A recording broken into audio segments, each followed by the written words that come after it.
నా పేరు సీన్. ఈ హైదరాబాదులో ఉద్యోగాల వేటలో ప్రతి గల్లీలో అర్ధాకిలతో తిరిగే సగటు నిరుద్యోగిని. ఇక్కడ నాలాంటి దరిద్రులని హై టెక్నాలజీ భూమి మీద నిలవనివ్వదు. ఒక నక్సలైట్కి తుపాకీ, ఒక డాక్టర్కి స్టెథోస్కోప్, ఒక పోలీసుకు లాఠీ వారి శరీరాల భాగాలైపోతాయి. కానీ ఈనాడు అందరి శరీరాలను అంటిపెట్టుకుని ఆడిస్తున్న ఒకే ఒక్క ఆయుధం cell phone. Facebook, Twitter, వైబర్, WhatsApp లాంటి విషయాలు నాలా బేసిక్ మోడల్ ఫోన్ వాడే అల్పజీవిని సిగ్గుపడేలా చేస్తున్నప్పుడు ఒకరోజు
ఫోన్ బాగుంది, ఐఫోన్ సూపర్.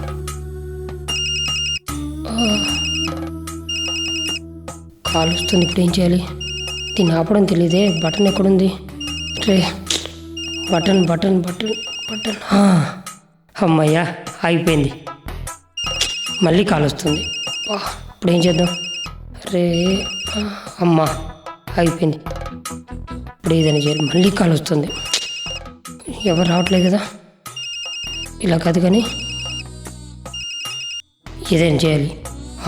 ఇందులో సిమ్ మార్చేస్తే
ఈయన ఫోన్ కింద పడిపోయింది.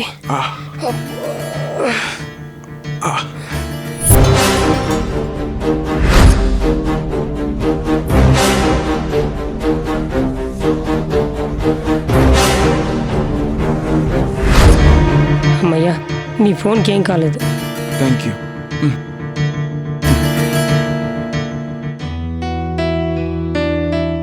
హలో, వస్తున్నానమ్మా. కొంచెం లేట్ అయింది. వస్తున్నా.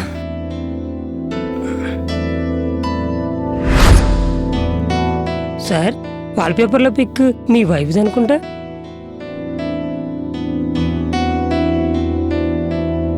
సారీ సార్, మీ పర్సనల్ విషయాలు అడిగినందుకు. పర్లేదు.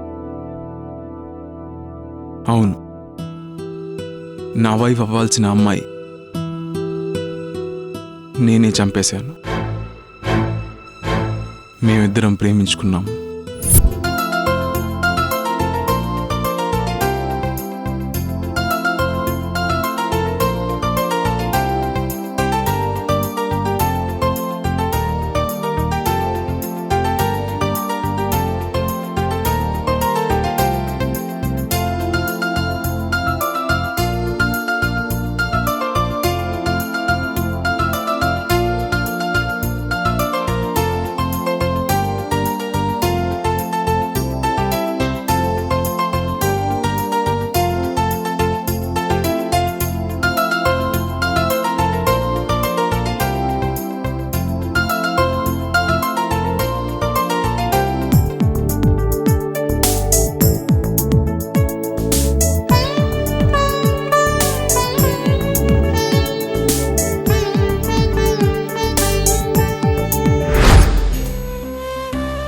ఒకరోజు నేను ఇంట్లో వాళ్ళని చాలా కన్విన్స్ చేశాను, కానీ వాళ్ళు అస్సలు ఒప్పుకోవట్లేదు.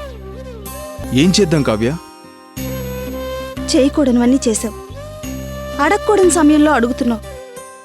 ఏం చేద్దామని బబ్లు? సారీ కావ్య, నేను ఊహించలేదురా ఇలా జరుగుతుందని. షడప్. నీతో అన్నీ పంచుకొని ఇంకొకటితో తాళి కట్టించుకోమంటావా? మీ వాళ్ళు ఒప్పుకోకపోతే బయటకు వెళ్ళి బతుకుదాం పదా. సారీ, మా వాళ్ళని వదిలేసి నేను రాలేను.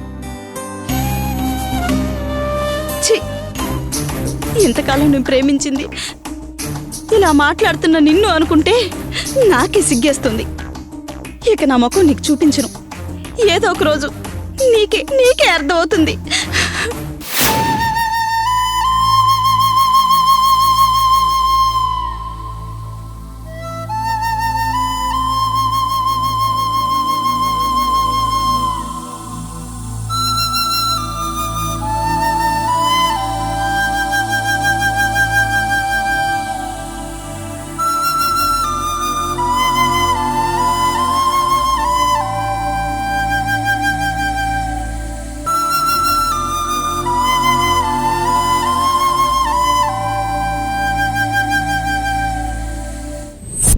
సార్, ఆ తర్వాత నేనేదో ఆవేశంలో మాట్లాడేశాను, కానీ నేను మాట్లాడిన తప్పని వెంటనే అర్థమైంది. నేను బయటికి వెళ్ళి పెళ్లి చేసుకుందామని చెప్పడానికి చాలాసార్లు ఫోన్ ట్రై చేశాను, కానీ తను లిఫ్ట్ చేయలేదు. SMS కూడా పెట్టాను, కానీ తను రిప్లై ఇవ్వలేదు. ఫోన్ కూడా లిఫ్ట్ చేయలేదు.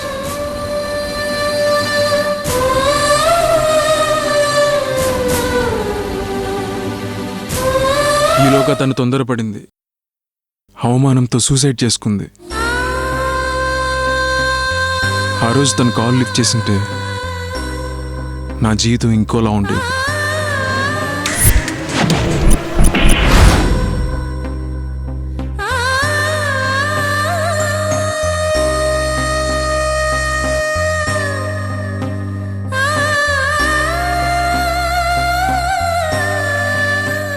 అవును, నేను చేసిన తప్పు దిద్దుకోలేని తప్పైంది. దొరికిన మరుక్షణమే ఆ అమ్మాయికి నేను ఫోన్ ఇచ్చి ఉంటే ఆ అమ్మాయి తన ప్రియుని చేరేది, ప్రాణము నిలిచేది. కానీ పరోక్షంగా ఆ అమ్మాయి చావుకు నేను కారణమయ్యాను.